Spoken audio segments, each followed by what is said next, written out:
Al principio de la pandemia y en medio de la pandemia, yo me preguntaba, no qué está haciendo Dios en el mundo, porque pues hay cosas muy obvias, pero qué está haciendo Dios en la iglesia, porque lo que más me importa a mí es la iglesia. Y yo tenía ilusiones de que cuando regresáramos de la cuarentena, nos volviéramos a reunir, nos íbamos a reunir todos felices de vernos otra vez y de estar juntos y compartir, y con aquello de que ya nos hacía falta congregarnos y hemos regresado, ¿verdad? Y agarraba un texto, 1 de Pedro, que dice: después de que hayáis padecido un poco de tiempo, Él mismo os fortalezca, establezca, perfeccione. Yo decía, vamos a regresar perfeccionados y más fortalecidos en el Señor. Sin embargo, a finales de la pandemia, cuando estábamos ya casi abriendo, en una mañana estaba haciendo mi devocional, le decía: Señor, ¿qué hacemos? ¿Cómo lo hacemos? Y comenzó a surgir en mi mente una imagen. No quiero transmitir que recibí una visión o que se abrió el cielo, sino en mi mente comenzó a aparecer una imagen de un bosque quemado, de un incendio. Me llamó mucho la atención y comencé a reflexionar: Señor, ¿qué estás tratando de decirme con todo esto?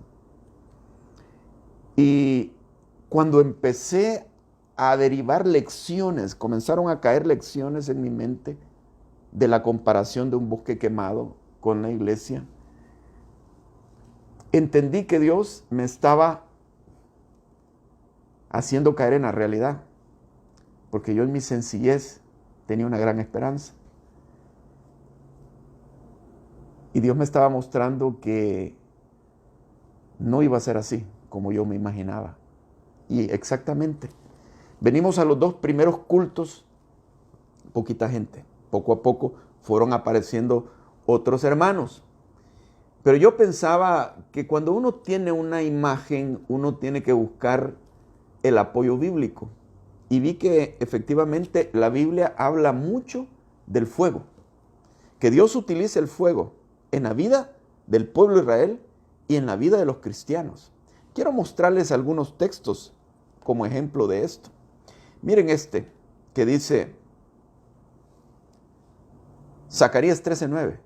Y meteré en el fuego, a la tercera parte, y los fundiré como se funde la plata, y los probaré como se prueba el oro.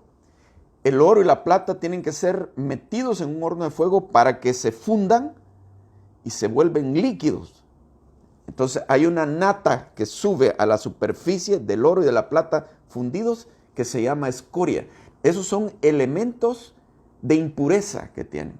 Es necesario. Entonces Dios está actuando en nuestra vida en el horno de fuego de la prueba para que podamos soltar la escoria y volvernos mejor en la relación con Él. Sigue diciendo: los probaré como se prueba el oro, Él invocará mi nombre y yo le oiré. Y diré: pueblo mío, y Él dirá: Jehová es mi Dios. Otro texto: amados, no os sorprendáis del fuego de prueba que os ha sobrevenido, como si alguna cosa extraña os aconteciese. Entonces Dios relaciona las pruebas con el fuego, indudablemente. Entonces toda esta pandemia, esta cuarentena y todos los efectos de esto tiene que ver con el fuego. Entonces, la iglesia estaba pasando por el fuego. Y tiempo después, mi esposa me muestra un texto en la Biblia y me dice: mira esto. Y cuando empiezo a leer ese texto, era exactamente la descripción de un bosque incendiado. En aquel caso es el pueblo de Israel. Dios envía una invasión. Y eso Dios lo compara con que ese bosque iba a ser incendiado, quemado el pueblo de Israel, con pocos sobrevivientes. Pero como en el Nuevo Testamento la iglesia es el pueblo de Dios, de igual manera, tiene que ser probada por fuego. Entonces, este pasaje entonces se puede aplicar a la iglesia en el Nuevo Testamento, que en nuestro caso, a diferencia de Isaías 10, pueblo de Israel, una invasión, en nuestro caso se ha tratado por ahora de una pandemia, de una cuarentena y todas sus consecuencias, que inclusive no han terminado. Yo quiero hablar en esta ocasión de este texto. Está en Isaías capítulo 10. Acompáñenme a leerlo. Y nos dice así: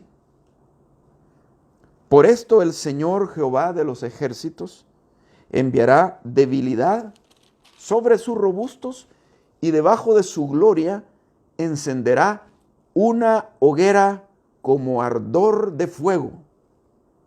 Y la luz de Israel será por fuego y su santo por llama, que abrace y consuma en un día sus cardos y sus espinos. La gloria de su bosque, compara a su pueblo con un bosque. La gloria de su bosque y de su campo fértil consumirá totalmente cuerpo y alma, y vendrá a ser como abanderado en derrota. Y los árboles que queden en su bosque serán en número que un niño los pueda contar. Acontecerá en aquel tiempo que los que hayan quedado de Israel y los que hayan quedado de la casa de Jacob nunca más se apoyarán en el que los hirió, sino que se apoyarán con verdad en Jehová, el Santo de Israel. El remanente volverá, el remanente de Jacob volverá al Dios fuerte, porque si tu pueblo, oh Israel, fuere como las arenas del mar, el remanente de él volverá. La destrucción acordada rebosará justicia. Quiero enfocar los primeros versículos de esto y decir lo siguiente: más allá de la simple vista, esto viene de Dios. Lo que está sucediendo ha venido de Dios y no nos avisó. Y no podemos hacer nada. Nadie, ningún gobierno pudo detener esto. Ha venido de Dios. Pero lo que me interesa es lo que ha venido a la iglesia. ¿Por qué ha sucedido esto a la iglesia? Bueno, hablemos en primer lugar que si esto ha venido de Dios, hermanos, hemos de entender que Dios es un Dios soberano y todo lo que hace procede de su sabiduría y sus propósitos eternos. Dios no se equivoca en lo que hace. Aunque a nosotros nos parezca equivocación, nos parezca horrible, feo, hay que entender y hay que aceptar que esto viene de Dios.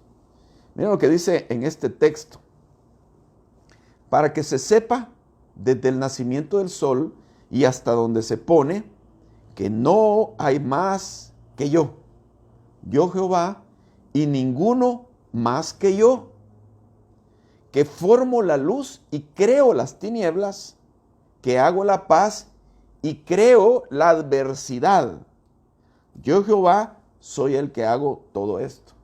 A veces decimos el diablo. Hermanos, el diablo no puede hacer nada si Dios no lo permite. El virus chino, bueno, circunstancias, pero no. Esto viene de Dios. Sean las circunstancias visibles para nosotros, esto viene de Dios. Duro, ¿verdad? Porque hemos sufrido pérdidas. Gente ha muerto, gente cercana. Para algunos ha sido un impacto muy fuerte. ¿Y qué hemos de decir cuando Job tuvo aquellas grandes desgracias y dijo: Jehová dio y Jehová quitó? Sea el nombre de Jehová bendito. No quisiéramos sufrir, pero a veces Dios lo permite y tiene un propósito. Pero en este caso, ¿cuáles podrían ser los propósitos? Bien, el fuego tiene el propósito de destruir y de regenerar. En cuanto a la iglesia, parecería como feo decirlo, pero Dios está haciendo una limpieza.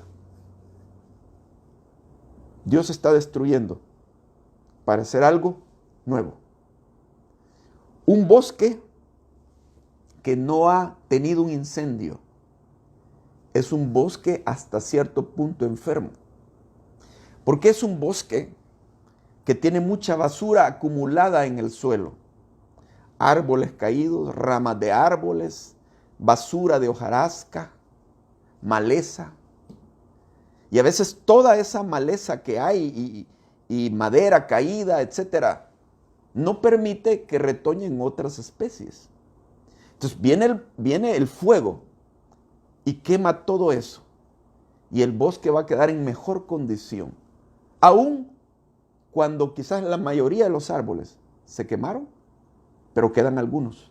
Aún cuando los arbustos se fueron y la grama y las flores se quemaron, pero quedan algunos. Ahora, esto no es extraño en la historia bíblica. En la vida de Jesús sucedió.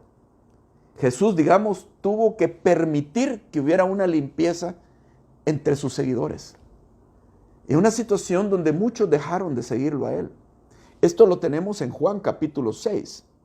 Y voy a ir a este texto para que ustedes vean con sus propios ojos esta historia. Él dio el sermón que se llama el sermón del pan de vida, donde algunas cosas que él dijo le parecieron chocantes a sus seguidores. Y fue el mismo Señor de señores y Rey de reyes quien dio esta enseñanza. No un pastor loco, no un pastor excéntrico, que muy anticuado, que muy legalista, que no sé qué, que no sé cuánto. Lo dio el propio Rey de reyes y Señor de señores. Y le disgustó a muchos de sus seguidores. Y no es porque el Señor fuera excéntrico, sino el corazón de ellos, porque no le creían. Miren lo que dice Juan capítulo 6, versículo 60. Al oírlas, muchos de sus discípulos dijeron: dura es esta palabra, ¿quién la puede oír? Sabiendo Jesús en sí mismo que sus discípulos murmuraban, y eran sus discípulos, murmuraban, les dijo: ¿esto os ofende? Pues que si vieres al Hijo del Hombre subir a donde estaba primero, el Espíritu es el que da vida, la carne para nada aprovecha. Las palabras que yo os he hablado son espíritu y son vida. Pero, y aquí está la razón, pero hay algunos de vosotros que no creen. Porque Jesús sabía desde el principio quiénes eran los que no creían y quién le había de entregar. Ahora uno se pregunta, pero si eran sus discípulos y está diciendo que no creen. Hermanos, muchos dicen que creen, pero a la hora de las horas de la prueba actúan como que no creyeran. Y Jesús los conoce, dice, desde el principio. Muchos pueden estar en una iglesia, pero no han tenido un nuevo nacimiento. Sus vidas son así, sin pasión por Él, sin entrega a Él. Es como los que Él relató de aquella semilla que fue sembrada en pedregales. Dice, estos son los que oyen la palabra, la reciben con gozo y creen por un tiempo. Pero cuando viene la prueba, la semilla de la palabra se hace infructuosa. O sea, desertan. Jesús está dispuesto a sacrificar cantidad por calidad. ¿Y qué es lo que sucede en esta ocasión? Versículo 66. Desde entonces, muchos de sus discípulos volvieron atrás y ya no andaban con él. Entonces Jesús les dijo a los 12, ¿queréis acaso también iros vosotros? Ya no andaban con él la mayoría, porque le quedaron solo 12. Entonces uno podría pensar, pero bueno, Jesús no está manejando bien esta situación. Él sabía lo que hacía. Era mejor quedarse con la calidad. ¿Y saben lo que había sucedido acá? ¿Por qué tantos discípulos?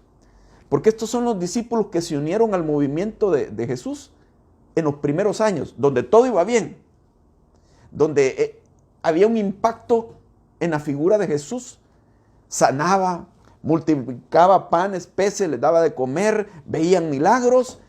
Y la imaginación de algunos era que este era el Mesías, y lo era en realidad, pero ellos lo relacionaban con que este va a ser el Mesías que va a tener poder y ganancia económica y vamos bien. O sea, había moda en el momento. Pero a estas alturas en que esto sucede, las cosas han cambiado. La opinión en el pueblo está polarizada. Los altos jerarcas de la religión judía estaban ejerciendo una influencia y hablando de que era un engañador, que era un endemoniado, etcétera, etcétera. Y entonces ya los discípulos están siendo probados en sus convicciones. Y además está pasando el tiempo y no les está generando un progreso económico como ellos habían creído. Y diferentes motivaciones así, hermano, cuando todo va bien. Pero ahora venía un periodo donde Jesús les anuncia, el Hijo del Hombre va a ser entregado en manos de los gentiles y le van a crucificar. Entonces Jesús está limpiando el movimiento, porque estos no van a resistir cuando se llegue la verdad de las cosas. No van a resistir. Entonces estos iban a desertar con este mensaje que Jesús les está dando o con cualquier otra circunstancia. De todos modos se iban a ir, porque dice Jesús que él sabía que no creían. Decían que creían. Pero la fe que uno tiene se demuestra en la vida, hermano. En los pasos de fe, si de veras confías en Dios, se muestra. Es cosa fácil decir, yo creo en Dios, soy cristiano, etcétera, etcétera. Pero mostrarlo en la vida. Y es aquí donde te hago un desafío de que examines en realidad si confías en Dios, si le crees. ¿A dónde está tu corazón? ¿A dónde nos movemos? ¿A la conveniencia, a la autocomodidad o qué, verdad? ¿Le creemos a Jesús? Ahora, también otros textos donde les muestro cómo Dios actúa en este tipo de situaciones. Él sacrifica cantidad por calidad. Miren ese otro texto que está aquí en Juan capítulo 15, versículo 6, y dice lo siguiente: el que en mí no permanece será echado fuera como pámpano y se secará. Y los recogen y los echan ¿a dónde? En el fuego, y arden. Por otro lado, en Lucas dice Juan el Bautista, dice que el hacha está puesta en la raíz de todo árbol. Y todo árbol que no lleve buen fruto va a ser cortado y echado al fuego. Lo dice Dios. Tu vida está siendo examinada. Tus convicciones están siendo probadas en esta cuarentena, en esta pandemia. ¿Cómo vas a reaccionar, iglesia? Vienen tiempos difíciles. Los que se unieron porque era una moda y iba bien y teología de la prosperidad, o aunque no, algunos dirán, no, si yo tengo buena doctrina, pero una fe superficial, todo esto va a ser probado, hermanos. Hermanos, saben que en un bosque se queman una cantidad de árboles, pero hay unos que sobreviven. Y estos que sobreviven, la característica, como vieron en el video, es lo siguiente: la corteza resiste el fuego y hasta se carboniza en parte. Pero estos árboles tienen sus raíces profundas que reciben agua, se están alimentando, entonces tienen humedad en el corazón, tienen vida, tienen savia. Entonces cuando viene el fuego que los rodea como un horno, se quema la corteza, pero si usted le rompe la corteza, por dentro tienen un corazón vivo, porque se han estado alimentando. Y esto nos habla de que aquellos que estudian la palabra de Dios, la meditan. ¿Cuánto tiempo tiene usted de no leer la Biblia? Si la ha leído, pues gracias a Dios. Algunos tendrán meses quizás o años de no leer la Biblia, pero hay que leerla todos los días. Miren lo que dice Salmo 1. Bienaventurado el varón que no anduvo en camino de pecadores, sino que en la ley de Jehová está su delicia, y en su ley medita de día y de noche. será como árbol plantado junto a corrientes de agua, que da su fruto a su tiempo, y su hoja no cae, y todo lo que hace prosperará. Es ese tipo de árboles que tienen raíces profundas, tienen una fe profunda, porque le creen a Dios y toman decisiones conforme a la voluntad de Dios, no conforme a su comodidad o a las conveniencias, etcétera, etcétera. Todo esto está siendo probado, hermano. Y Dios nos ve como árboles. Árboles que dan fruto o mal fruto. Pámpanos que se secan, dice. Árboles que se secan. Cuando usted no se alimenta de la palabra, y más se alimenta de otras cosas, se seca. Y algo seco está bien propenso a incendiarse, a agarrar fuego, a quemarse. Lo húmedo no. Ahora, un segundo punto que quiero enfocar es el siguiente.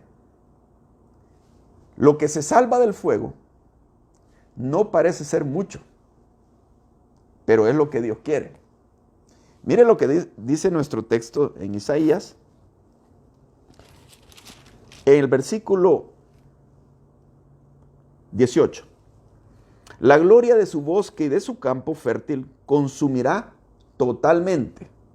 No es sencillo, va a ser un incendio muy fuerte, alma y cuerpo, y vendrá a ser como abanderado en derrota. Abanderado en derrota. En los ejércitos antiguos se asignaban a ciertos hombres que cargaran una bandera. Esto era un honor, porque ellos iban con el escudo de la nación y dando aliento a los otros soldados. Y cuando los soldados veían su bandera que estaba ahí, era para inspirarlos en la batalla. Pero un abanderado en derrota es alguien que solo él ha quedado.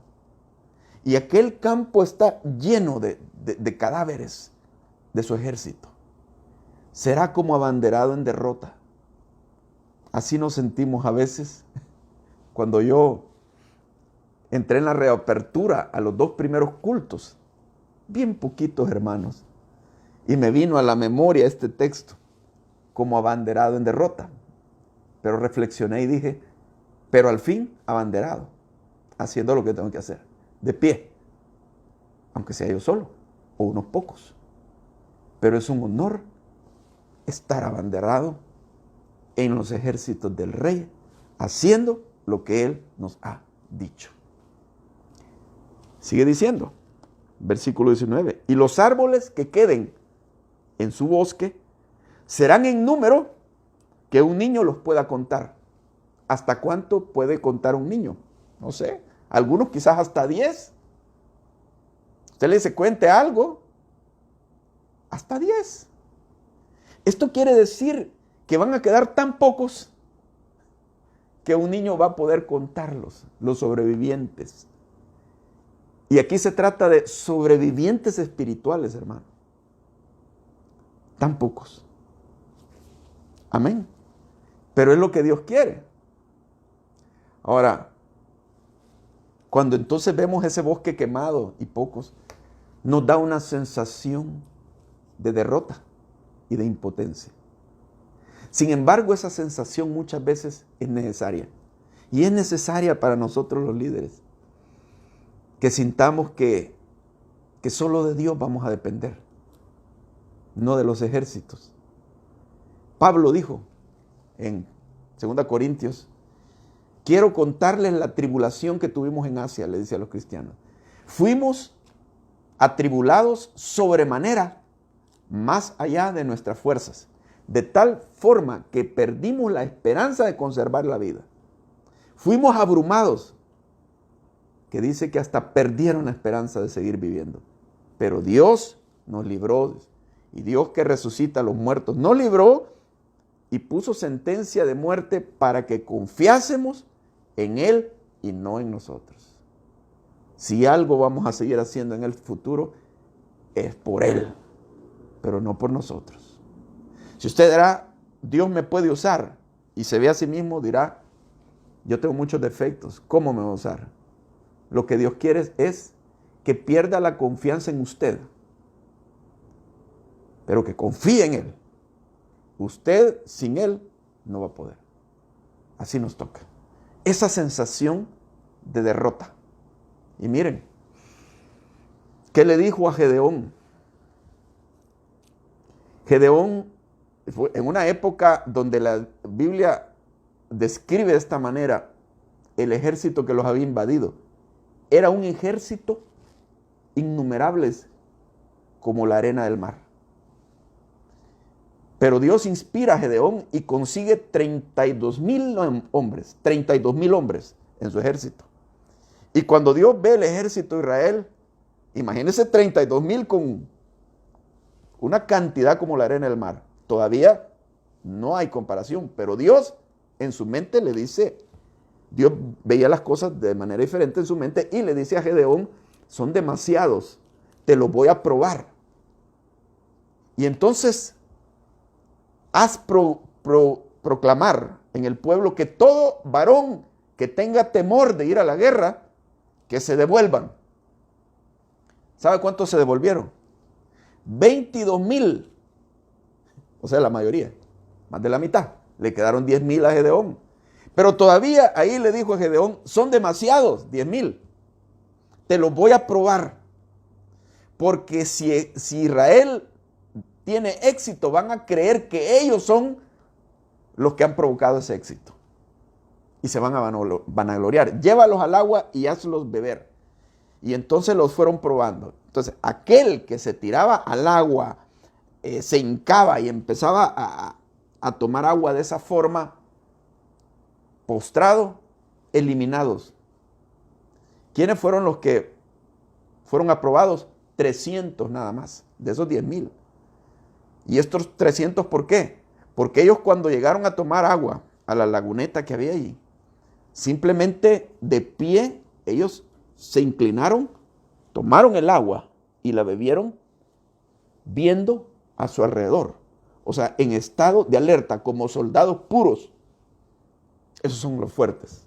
Esos son los árboles que en medio del fuego sobreviven. Esos son los que Jesús quiere. Los tiempos vienen difíciles. Soldados de fe. Gente que lo ame a Él. Eso es lo que Él quiere. Ahora, algunas especies se perderán, hermano. El bosque no va a volver a ser lo mismo. Probablemente algunos de los ministerios que han existido, ojalá que no fuera así, pero algunos de los ministerios ya no se van a levantar. No van a volver, probablemente. O van a volver reconfigurados, transformados en otra cosa. Ojalá que no. Algunos, inclusive líderes probablemente. Ya no los vamos a ver. Gente conocida, no los vamos a ver. Tal vez por un tiempo o para siempre. Pero con esta imagen Dios me dijo, esto se va a transformar. Y ahora lo que va a tener que suceder es que tenemos que ver al futuro. Porque el bosque que ha sido incendiado, lo que sucede es que vuelve a renacer y se convierte en otro bosque, precisamente. Si nosotros vemos en el capítulo 20 la prueba que les está poniendo, versículo 20, acontecerá en aquel tiempo que los que hayan quedado de Israel y los que hayan quedado de la casa de Jacob nunca más se apoyarán en el que los hirió, sino que se apoyarán con verdad en Jehová, el Santo de Israel. Dios está probando, ¿sabe qué? ¿En quién confiamos? Si de verdad confiamos en Jehová, Dios de Israel, si de verdad creemos que Él es real, aunque no lo veamos con los ojos físicos, y que no es una teoría, eso es lo que Él está probando. ¿En quién confiamos? Y aquellos que confían en Jehová, aún con este fuego, su fe se vuelve más fuerte y experimentan la llenura del Espíritu, que los capacita mejor todavía para hacer la obra de Dios. Entonces uno decide, hermano, si esto lo bota uno, lo apaga, lo vuelve apático, lo reseca, o lo vuelve más fuerte en el Señor, en fe. Usted toma la decisión. Un tercer punto que quiero enfocar acá es que el bosque se va a renovar, porque es una promesa de Dios. debemos de confiar. Él dice que se va a renovar. Mira lo que dice en el versículo 21. El remanente volverá. ¿Quién es el remanente? Es el residuo, los sobrevivientes, los que quedan. En otras palabras, los de veras volverán. Poco a poco han ido regresando. Realmente otros todavía no, pero van a volver. Si son de verdad el remanente. Y el remanente generalmente en la Biblia se le llama al grupo fiel, a los de veras. Solo Dios sabe. Vemos personas con nuestros ojos, pero no conocemos el corazón. Dios conoce a cada uno en su corazón. Lo repite, el remanente volverá. Sigue diciendo, el remanente de Jacob volverá al Dios fuerte. Tu Dios es fuerte, tu Dios es grande. Pues si es grande, actúa como lo que Él es. Si tu Dios es pequeño, con razón temes. ¿Se volverán a quién? Al Dios fuerte, no al Dios débil. Ahora dice, porque si tu pueblo Israel fuere como las arenas del mar, el remanente de él volverá, no en aquella gran cantidad como arenas del mar, sino remanente. Parecen pocos, pero el remanente volverá. La destrucción acordada rebosará justicia. Dios acordó que en el 2020 iba a comenzar una pandemia que iba a sacudir los cimientos de su iglesia, preparándola para las épocas que vienen. Vienen tiempos difíciles, hermanos, de mucho engaño. Lastimosamente, muchos cristianos se van a desviar. La Biblia lo profetiza, la apostasía. Ojalá no sea de ellos, pero en esto estamos siendo probados. Mire, leía hace poco, este nuevo gobierno que viene a los Estados Unidos, demócrata, viene con todo para adoctrinar en la ideología de género. En la Cámara de Representantes está la moción de poder impulsar una ley para abolir el lenguaje que se ha ocupado hasta ahora, haciendo diferencia entre hombre y mujer. Abolir la palabra padre, madre, hijo, hija, abuelo, abuela, tío, tía, nieto, nieta. Abolir eso. Porque eso está mostrando que les están siempre acondicionando, según ellos, la mente de la gente a que sea hombre o que sea mujer. Porque según ellos, lo que quieren adoctrinar es que los niños nacen neutros. Entonces no les tienes que dar juguetitos de varón a los varones, ni juguetes de hembra a las hembras, porque estás pisoteando prácticamente sus derechos a escoger. Locura. Eso es lo que viene. Y cristianos son contagiados por esa forma de pensar, aunque la Biblia diga lo contrario, hermanos. Estaba leyendo de un pastor en Noruega, acusado por líderes de su misma denominación, demandado por no aceptar las enseñanzas LGTB. Imagínense usted. Y saben, dicen que es una de las iglesias más grandes, las que tiene. Muchos quieren oírlo. 400 personas. Ahí en Noruega es una mega iglesia.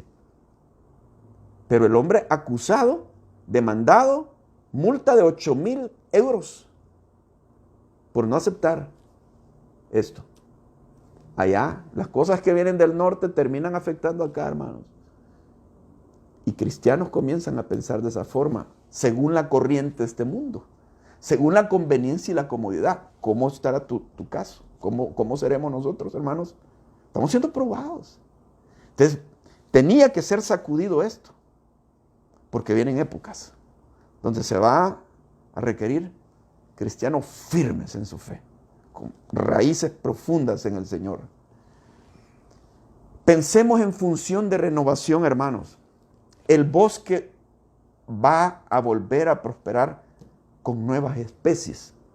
Quizás, hermanos, a quienes no habíamos puesto atención, serán los nuevos discípulos, los nuevos líderes, discipulados de una manera preparados para las épocas que se vienen en fe. Y la iglesia va a progresar, hermano. Miren, las iglesias que más están creciendo en el mundo son en lugares donde hay persecución. Paradójico esto. Leía de las iglesias, la iglesia que más crece es la iglesia en China y en Irán. Pero son iglesias clandestinas. El cristianismo se está reproduciendo mucho en estos lugares donde hay persecución. Relataba un pastor que tenía una iglesia en Hawái, Wayne Cordeiro, de haber ido lo invitaron a dar una conferencia en la China continental. Sé que era un lugar, era un salón sin sillas, donde comenzaron a llegar los hermanos que iban a recibir las enseñanzas de la Biblia. Habían viajado 13 horas en tren, 13 horas para ir a esa conferencia. No tenían sillas, sentados en el suelo. Y dice que él tuvo que enseñar todo el día, porque dice, si te invitan a predicar a China, no vayas pensando que vas a dar un sermoncito de 45 minutos. Los cristianos quieren que les enseñes todo el día. Y al final del día, bueno, él les preguntó, ¿cuántos de ustedes han estado en la cárcel por causa de su fe? Y varios levantando la mano, como lo más natural. Se sintió mal. Yo nunca he padecido por causa de Cristo, porque aquí hay libertad de culto, hermano. Y al final los hermanos le dicen, hermano, ore por nosotros en la iglesia en China. Porque hemos oído que ustedes en Occidente tienen libertad de culto, libertad de expresión. Y que tienen grandes templos y televisión evangélica y radio. Y ustedes pueden congregarse con toda libertad. Ore para que nosotros un día seamos así como ustedes. Ay, el hermano les dijo, hermanos, yo voy a orar, pero no porque ustedes sean como nosotros, porque sabe, sí hay libertad de culto y grandes templos, pero sabe, si usted no tiene un buen aire acondicionado, la gente no se va a congregar con usted. Si tienen que viajar 45 minutos a la iglesia, no van a ir. Y cuando llegan al templo, están viendo el reloj, si va a pasar de 40 minutos el mensaje, están queriendo irse. Así que no voy a orar porque ustedes sean como nosotros. Voy a orar porque nosotros seamos como ustedes. Quizás la persecución nos cambiaría y crear una nueva generación de discípulos diferentes. Imagínense. Así que esto viene. Pero esas iglesias están dando un gran ejemplo a las iglesias aquí en Occidente. Esto nos lleva a reexaminarnos, hermano, cómo nuestra fe y cómo nuestra vida a raíz de esa fe que decimos que tenemos. Este es el remanente. La historia no ha terminado, hermano. Pensemos en renovación. Si hay que cambiar, tenemos escoria todavía en nuestra vida. Dios está probándote a través del fuego. Actitudes carnales, egoístas, caprichosas, tercas o lo que sea, hermano. Hermanos, rindámonos y aprendamos de Dios. Otras cosas, hermanos, como tu tiempo de oración y de Biblia. Qué bueno que tienes la libertad de tener la Biblia en tus manos. En otros países no es así. Que medites en la palabra de Dios cuando todos los días, hermano, todos los días ten tu tiempo con Dios. Aliméntate. Decide, ¿por qué no decides también poner mayor cuota de negación a ti mismo? Para que se haga la voluntad de Dios en ti. Te dar más todavía, hermano. Lo que se dice, caminar una milla extra más. ¿Por qué no decides confiar totalmente en Dios? Sus promesas. dejar el pasado y enfocarte en lo que viene por delante. No aferrarnos al pasado. El bosque va a cambiar. No es el mismo. Vendrá un nuevo bosque. Y adoptar, hermanos, una actitud de gozo y de victoria en lugar de una actitud de desgracia. Miren los discípulos en el libro de los Hechos, los azotaron por ser cristianos en los tribunales, pero tuvieron oportunidad de predicar y de dar testimonio en los tribunales. Y dice que los mandaron a azotar y que cuando salieron del concilio, increíble, dice, salieron gozosos de haber sido tenidos por dignos de padecer por causa de Cristo. En lugar de la actitud, qué desgracia lo que está sucediendo. No, hermano, Dios sabe lo que está haciendo. Confío en Él. Y vamos a algo más, a mayor fruto. La iglesia no puede retirarse. Y otra cosa, hermano, ten seguridad. Que termine la inseguridad de tu corazón, dudando o no. Termina de confiar en el Señor. Dios te ha amado. Dios te ha escogido. Dios te ha dado algo que hacer. Pero que no estés dudando. Pero todo esto se resume en algo, hermanos. Amor. Cuando alguien ama al Señor Jesús, no va a desertar. Lo va a seguir. Y aun cuando haya dificultades, porque luchamos con la escasez, probablemente con la falta de trabajo, de empleo, dudas, luchamos con nuestra naturaleza, las tentaciones. Pero cuando hay amor a Jesús, todo eso nos hace perseverar y seguir adelante y no desmayar. Pero amor, o sea, que termine ya una vida de religión en la cual solo estamos esperando que, ¿qué me va a dar Él? Que me sane, que sane a todos mis hijos y solo oro por sanidad mía y de la gente. Y no oras por las almas perdidas, no oras por las misiones, no oras porque Dios te use para ganar a otros. Dile, Señor, úsame, quiero terminar con esta vida donde estoy pensando solo en mí mismo y en mi comodidad. Amas a Jesús. Es fácil decirlo, pero en las pruebas, ¿cómo reaccionas? Y es bonito decir, Dios me ama, pero tú le amas. Y quedarse como un bebé, como un niño chiquito, como cristiano, tiene años de ser cristiano, pero tiene una actitud de bebé que siempre que lo visiten, que le digan y que me animen y toda la cuestión, ya no es tiempo de eso, hermano. Está grande. Ahora hay que amar. Así como Él nos amó a nosotros y dio su vida por nosotros, porque nadie va a morir por un pecador. Así dice la Biblia. Apenas va a morir alguien por el bueno. Pero Dios muestra su amor para con nosotros en que Cristo murió por nosotros. Dándonos a entender, siendo pecadores Él murió. ¿Qué más prueba? Ya Dios te ama. Y si te ama, tú le amas también. Jesús le dijo a Pedro, Pedro, ¿me amas? ¿Me amas? Sé que algunos ahorita están en luchas probablemente, temores, cuidados, etcétera, etcétera. Pero el remanente volverá. Si tú eres verdadero, vas a dar pasos de fe. Y vas a estar firme. Pero sobre todo, el amor a Él. Mira, quiero terminar con este pasaje. A mí me toca mucho el corazón. En Lucas capítulo 22, Jesús está hablando con sus discípulos.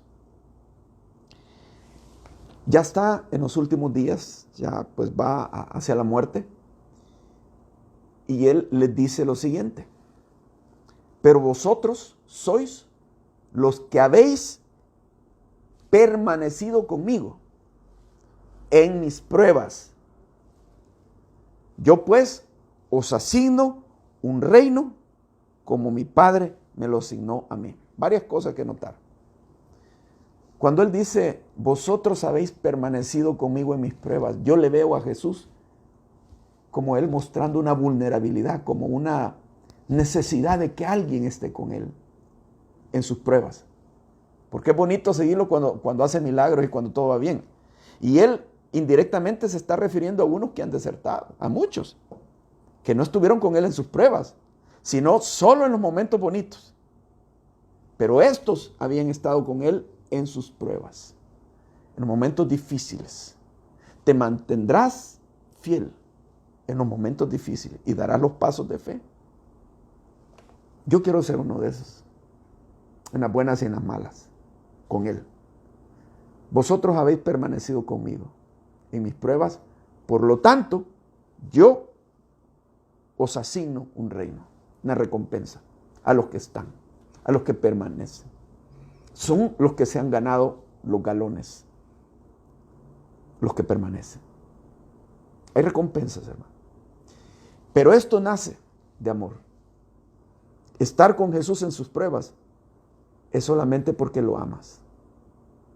Pero si no lo amas, no vas a permanecer con Él. Vas a ir donde sopla el viento, donde conviene. ¿Cómo está tu casa? Vienen los últimos tiempos y necesitamos cristianos con fundamentos fuertes. Padre, te damos las gracias por esta palabra predicada a través mío, simplemente un ser humano, Padre,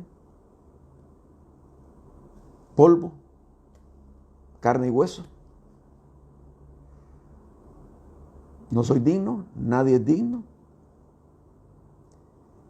pero en el Espíritu, Padre, te pido porque bendigas la iglesia y que provoques un despertamiento espiritual. La iglesia, y no me refiero solo a la nuestra, Señor, sino que tus iglesias, Padre, donde tu poder se manifieste en un avivamiento para quebrar roca sólida de los corazones de muchos que no te conocen, Señor. Que tengan el nuevo nacimiento, pero dado por el Espíritu, no por un evangelio de conveniencias, sino por el Espíritu de Dios, para que se transformen en discípulos verdaderos, a quienes tú uses mucho en este mundo. Trae nuevas personas. Danos el ganar gente tocada por tu Espíritu Santo bajo convicción. Glorifícate. Y aquellos hermanos que están con luchas, situaciones de duda en la iglesia, háblales a lo profundo de su corazón, Señor, y provoca un avivamiento en sus vidas. Trata con cada uno de nosotros como lo estás haciendo en medio de esta situación que todavía no ha terminado, Señor. Sigue obrando para que nuestra fe, como dice Pedro, más preciosa que el oro, sea probada y sea hallada en alabanza para tu gloria y tu honra. En el nombre de Jesús. Amén. La gracia del Señor Jesús sea con cada uno de ustedes, hermanos.